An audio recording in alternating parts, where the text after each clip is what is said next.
그 부부 되실 이 두 분께서 무언가 협의가 안 된 거 아닌가. 그러니까 지금 중구난방으로 지금 머리만 복잡한 상황이 아닐까. 자, 그러면 이제 브런치 부동산 상담소를 한번 진행해 보도록 하겠습니다. 자, 첫 번째 이제 사연부터 한번 얘기를 해보려고 하는데요.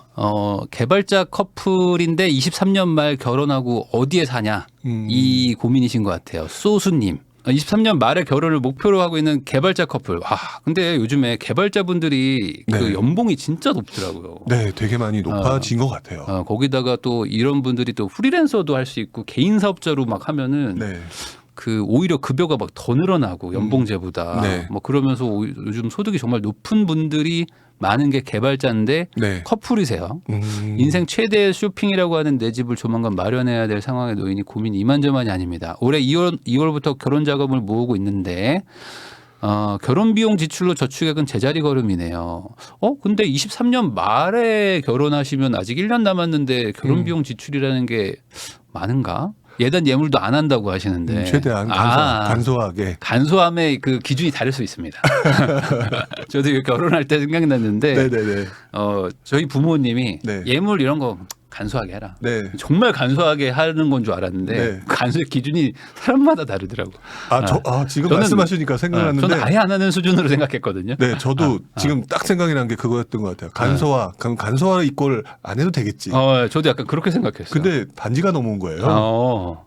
그러니까 안 할 수가 안 없는 할 수는 거예요. 없죠, 그러니까요. 그래서 저도 생각보다 간소화라고 했다가 되게 많이 생각보다. 이게 그 결혼이라는 게 사실 이게 주고받고 그리고 네. 저는 제일 이해할 수 없는 문화가 그거잖아요. 뭘 돈 보낸 다음에 돈을 또 일부 떼가지고 또 다 돌려줘야 되고 뭐 이런 게 있잖아요. 네네 맞아요. 근데 또 안 돌려주면 또 뭐 문제되고 또 뭐 돌려주면 또 그거에 맞춰서 또 뭐 답례하고 막 네. 이런 그 문화가 있다 보니까 한 명이 간소하게 한다고 해도 그 기준을 명확하게 해야 돼요. 금액으로 정해놓고 뭐 이런 거 아니고 그냥 네. 적절하게 합시다가 가장 무서운 것 같아요. 어쨌든 이분들도 그런 게 아닐까. 네. 왜냐하면 돈을 잘 버시는데 저축액이 제자리 걸음이라는 거 보면은 네. 거의 매달 월급만큼 지출을 하고 있다는 거니까 웨딩 인플레이션 때문에 예상보다 지출이 너무 커졌습니다. 근데 실제로 그렇다고 하더라고요. 요즘에 그 밥값도 엄청 많이 올라가지고 기본이 이제 7만 원이라고 이제 그 축의금 하는 게 예전에 저는 이제 뭐 오래되긴 했지만 한 3만 원, 5만 원 이렇게 회사 동료들만 하고 그랬는데 네. 이제는 뭐 당연히 7만 원, 뭐 밥 안 먹고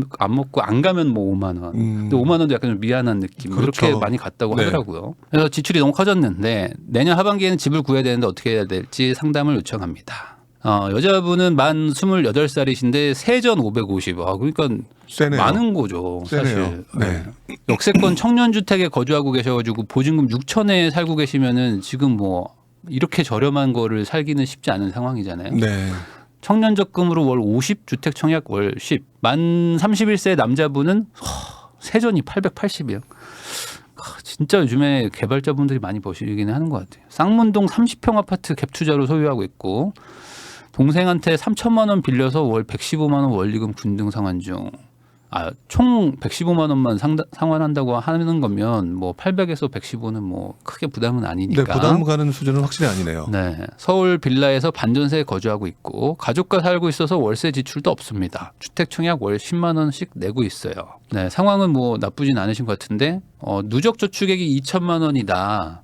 연봉은 높으신데 나이가 좀 어리시니까 취업한 지 얼마 안 되셔서 그런 건지 네. 아니면 취업하고 조금 쓰고 이제 제대로 한번 모아보자 하고 하신 지 얼마 안 된 것 같은지는 뭐 알 수는 없는데 하지만 지금 금액으로 보면 이제 시작하시는 여기 것 보니까 같아요. 그러네요. 월 저축액이 800에서 900인데 2천 모았으면 네, 2달 결심하신 지 2달 되셨네요. 결심한 지 한 2달 조금 넘으신. 네. 그리고 오늘까지만 쓰자 하고 나서 이제 모은 지 한 2-3달 정도 되신 것 같아요. 네. 지출액은 180만 원이다. 차량도 없다.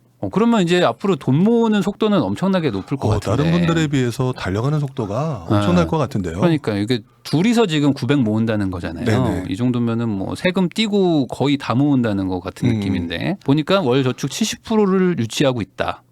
물론 몇 달 안 되셨지만 네. 그리고 내년 9월에는 1억이 될 거다. 내년부터 월 100만 원 정도 추가 수입이 또 생긴다. 전체적으로 상황은 좋네요. 자, 종잣돈 모으면 좋을 것 같아서 공공임대주택 청약에 계속 도전하고 있는데 번번이 떨어지고 있습니다. 이거는 지금 어떻게 보세요? 저는 물론 이제 아직 결혼 전이시니까 뭐 두 분이 합산해서 뭔가를 하는 계획 같은 게 그동안 없으셨던 것 같고. 근데 제가 조금 의문이 가는 게 이 두 분의 미래를 생각을 해보게 되면은 공공임대 철학을 계속 도전하는 게 맞느냐 이런 생각이 좀 들어요. 신혼집을 공공임대로 시작하려고 하시는 거인 거잖아요. 뭐 아니면 보면은. 또 이제 뭐 예를 들어 부인 되실 분이 또 뭐 준비를 하실 거 또 반대일 수도 있을 것 같다는 생각이 드는데 저는 공공임대 청약이라고 하는 부분은 그 투자자들한테는 굉장히 효율적으로 월세를 적게 내는 방법일 수도 있는데 되면 좋죠. 근데 저는 투자자로서는 별로 좋지 않은 방법이라고 생각을 해요. 왜냐하면은 월세가 적은 만큼 내가 씀씀이가 커지고 장기적으로 그 인플레이션 효과에 따라서 뭐 자산을 보유하고 있을 때 상승분을 생각해 보게 되면 나중에 공공임대주택은 시간이 지나고 난 다음에 좀 후회하시는 경우가 좀 많아 보여서 저는 개인적으로 이렇게 좀 여유 있게 충분히 준비할 수 있는 그 부부라고 하신다면 공공임대보다는 일반 청약 쪽으로 준비를 하시고 뭐 부수적으로 예를 들어 민간 아파트 뭐 분양을 받거나 구입하거나 이쪽이 맞는 거지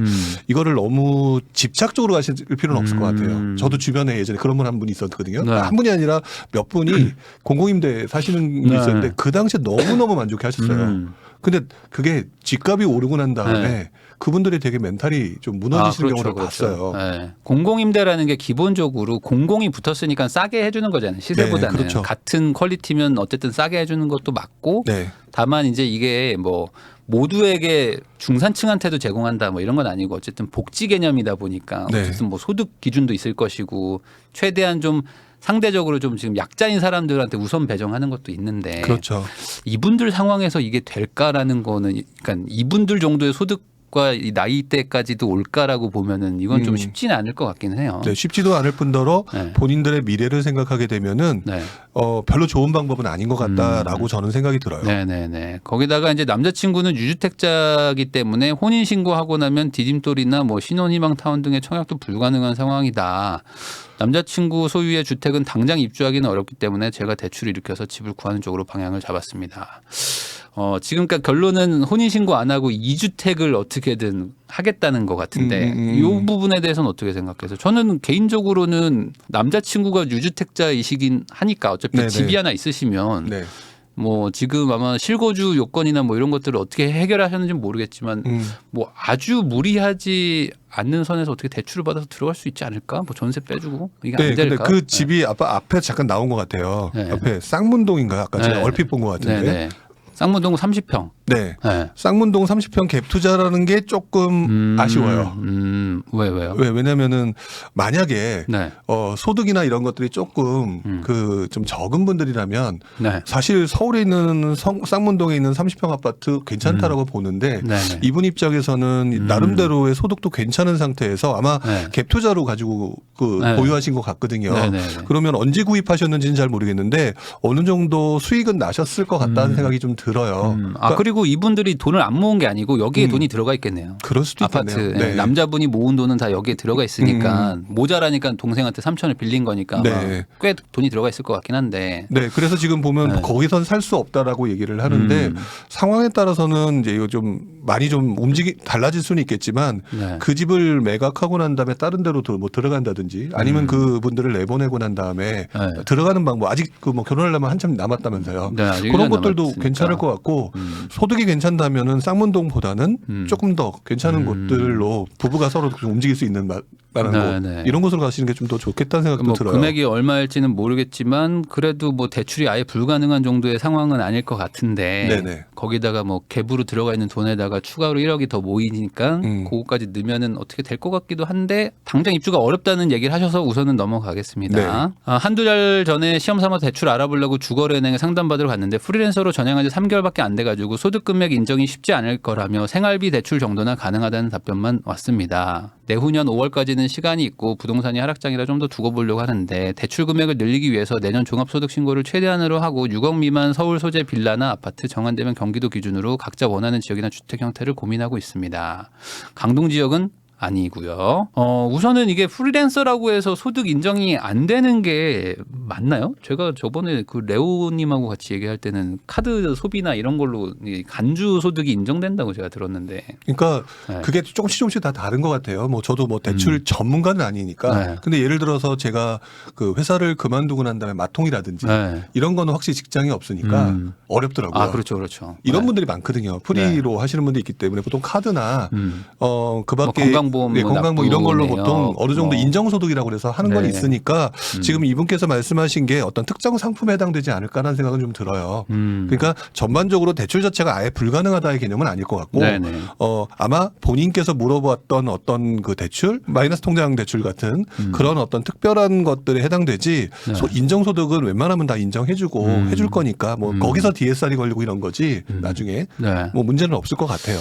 네, 그리고 이게 그 주거래 은행이라고 해서 무조건 대출이 나오거나 그런 것도 아니고요. 뭐 은행마다 또 다르기 때문에 다른 것도 한번 알아보시고 뭐 대출 상담사한테도 한번 물어보시면은 또 이게 진짜 대출은 정말 그 지점마다 또 다르고 어떤 시기마다 또 유독 좀 풀어주는 지점들이 있고 막 이런 게 있어가지고 특히나 우리 나이 젊으신 네. 분들이 저도 그랬어요. 네. 주거래 은행을 네. 해야만 될 것 같은 거예요. 네. 맞아요. 왜냐면 그러면 내가 대접받을 것 같고 네. 뭔가 의리도 있을 것 같고 나 챙겨줄 것 같고 하는데 네, 전혀 그런데 없어요. 대출에는 네. 별 상관이 없더라고요. 맞아요. 네. 대출은 네. 주거래 은행이라는 것들을 정해놓고 계속하는 것들이 네. 생각외로 그렇게 도움이 안 되는 것 같고요. 네. 어때 이렇게 새롭게 그 잘 해주는 곳으로 이전하고 그때서 조금 자기 이제 예를 들어 급여 통장이라든지 이런 것들 뭐 카드라든지 이런 것들을 네. 좀 변환한다든지 네네. 이런 식으로 해가지고 조금 혜택을 보는 게 맞지 너무 주거래 쪽으로 가실 필요는 없다고 봐요. 네네. 그러니까 그 예금으로 하면서의 고객과 대출을 받을 때의 고객은 다른 것 같더라고요. 네. 그러니까 그리고 말씀하신 것처럼 네. 지점마다 네. 너무 틀려요. 맞아요. 조금 더 알아보시는 게 좋지 않을까 네. 생각이 좀 듭니다. 자, 그래서 여러 지역을 좀 보고 있는데 부룡님께서도 말씀하셨지만 이게 지역이 너무 광범위하잖아요. 제가 지금. 이걸 딱 보면서 네. 아 이거 두 분 협의 안 된 거 아닌가 이런 생각을 좀 했어요. 지금 일단 네. 남성분 같은 경우는 이제 남편 되실 분 같은 죽전동 힐스테이트라고 한다면은 네. 성남에서 아래쪽 용인 그 죽전이잖아요. 그러면 이제 흔히 말하는 동남 쪽 네. 여성께서 말씀하신 지역을 보게 되면 관악구 신림 봉천이면은 결국 서울 네. 서울의 이제 약간 좀 서남부 쪽에 네네네. 해당되는 지역. 근데 또 여기만 보는 게 아니라 서북부 쪽인 은평구 쪽도 지금 보고 계시고요. 네. 그다음에 그거 말고도 또 갑자기 이유는 왜 그런지는 모르겠지만 마포구 서교망원 영남이면 약간 홍대 주변인 것 같은데 네. 빌라 경매 이렇게 또 얘기하시는 거 보니까 네. 지금 이 그 부부 되실 이 두 분께서 무언가 협의가 안 된 거 아닌가. 그러니까 지금 중구난방으로 지금 머리만 복잡한 상황이 아닐까. 그러니까 이게 지금 그 본인의 어떤 직장이 가까운 데를 뭔가 얘기를 하시고 있는 것 같기는 해요. 네. 그러니까 남성분은 뭔가 죽전 쪽이나 뭐 판교나 뭐 이쪽에 뭐 계신 것 같고 네. 여자분은 관악구, 은평구, 마포구의 중간이면 뭐 대충 마포나 뭐 어디 공동 여의도, 여의도 뭐 공덕이죠. 이쪽 뭐 그쪽에 계신 것 같아요. 네. 네, 그래서 금액으로 대충 끊어보니까 은평도 나오고 관악도 나오고 마포도 나오고 뭐 이렇게 보는 것 같아요. 네. 거기다가 요즘에 뭐 경매 뭐 좀 많이 나올 수도 있다는데 뭐 경매 좀 한번 보자 해서 하고 있는 게 아닌가. 네. 근데 이렇게 되면 너무 광범위하니까. 그렇죠. 이렇게 정할 수가 없잖아요. 시작이 네. 안 되잖아요.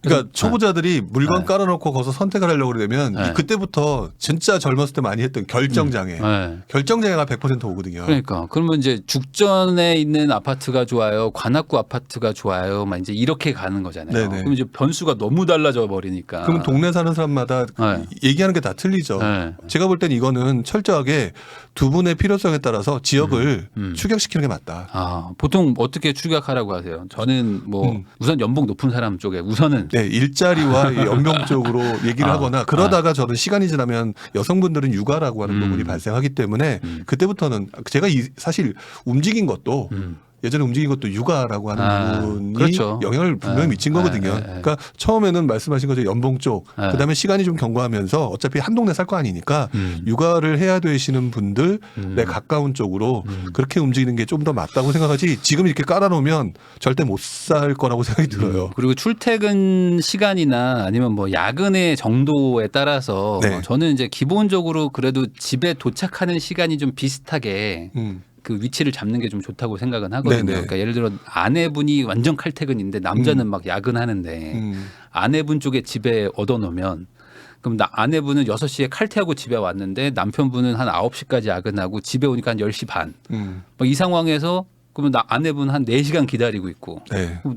그러면 너무 많이 기다렸으니까 이제 뭔가 좀 재밌게 놀아볼까 하면은 남자분 이제 피곤해 쩔어 있고. 네, 그래서 막 누워 있고. 그런 상황이 오잖아요. 네. 네, 그러니까 퇴근하고 집에 도착하는 시간이 맞는 지역으로 딱 둘이 좀 맞추시는 게 그래도 좀 낫다 저는 생각하거든요. 네, 저도 전적으로 동감하고요. 네. 그렇게 하고 난 다음에 그러면 이제 지역이 축소됐잖아요. 네.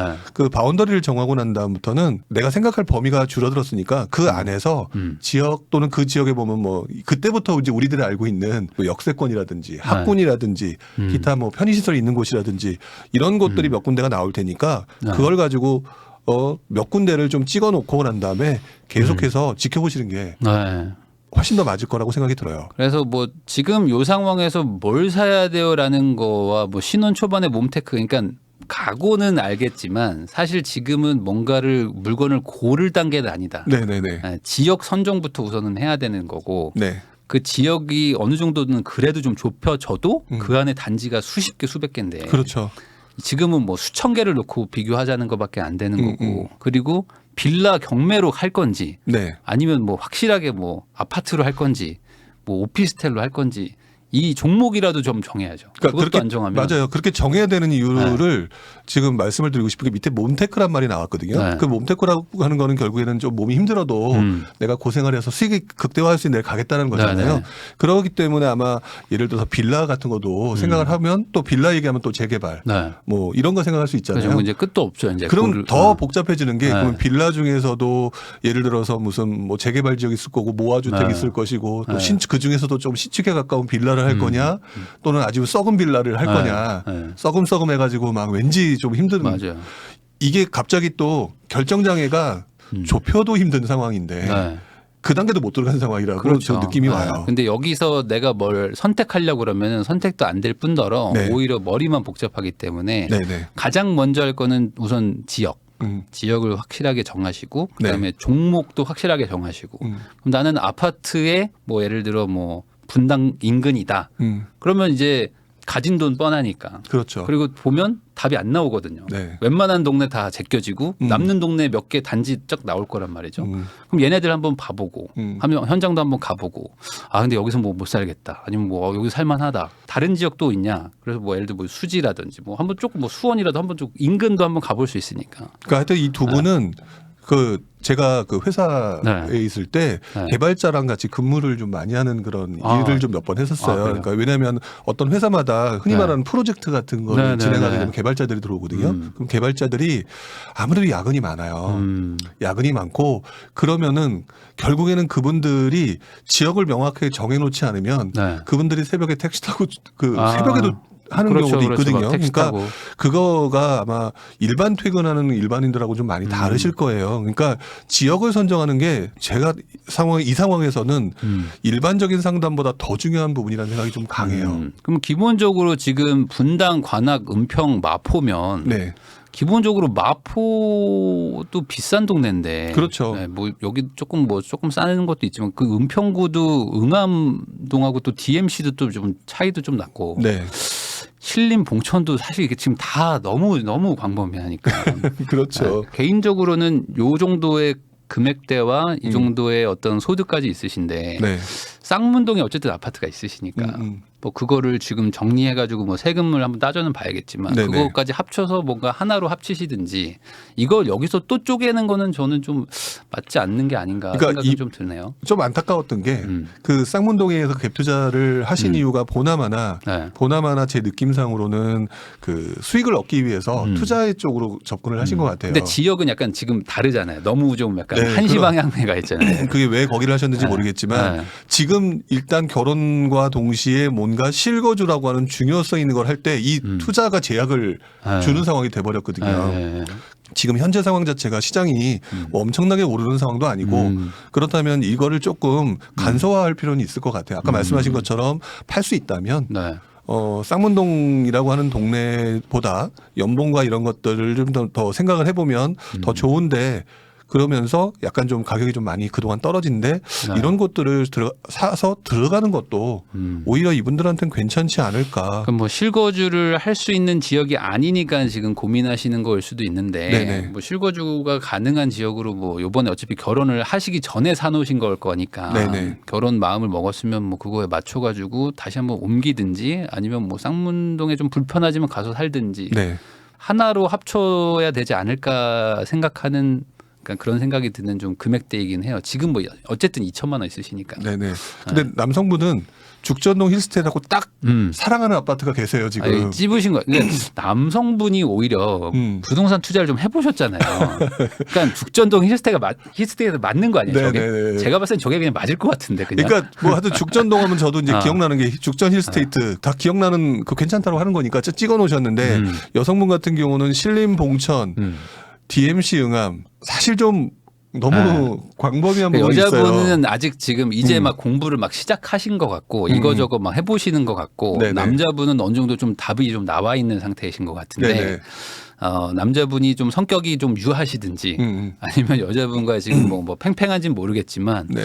어쨌든 이게 사연을 보내주신 건 여자분이 좀 보내주신 것 같고. 네. 그러니까 굳이 여기서 그냥 대충 그냥 이렇게 상상력을 동원해 보면은 남자분이 선택하는 게 그래도 좀 맞지 않을까 생각은 좀 들긴 되는데. 하지만 남성분도 역시 여성 그 우리 결혼하실 그 상대자의 입장도 좀 고려하셔서 그건 있겠죠. 선택을 딱 해주시는 것도 괜찮을 것 같다. 왜 죽전동 힐스테이트라고 딱 집어놓은 것 자체가 이분이 일단 경험이 있다. 우선 지역을 좀 하나로 합치시고 그 다음에 그 금액대에 맞춰가지고 단지들을 좀 추려보신 다음에 그리고 나서 하나씩 현장 가보면서 어차피 지금 1년 뒤 결혼이기 때문에 네. 또 그 사이에 많은 일들이 있을 수 있거든요. 그러니까 뭐 고민을 그 집에서 인터넷으로 하기보다는 네.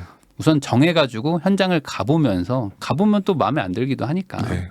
그러면서 계속 다녀보시는 게 가장 맞지 않을까. 그리고 대출은 꼭 한번 다시 한번 알아보시는 게 좋지 않을까 생각이 듭니다. 이 사연은 저희 그 디벨로 카페에서 그 발췌한 사연이고요. 거기에 아예 부룡님과 그 카페 내에 게시판을 만들어 놨어요. 그러니까 거기에 올려주시면은 거기서 선정을 해가지고 또 한번 다뤄드리도록 하겠습니다.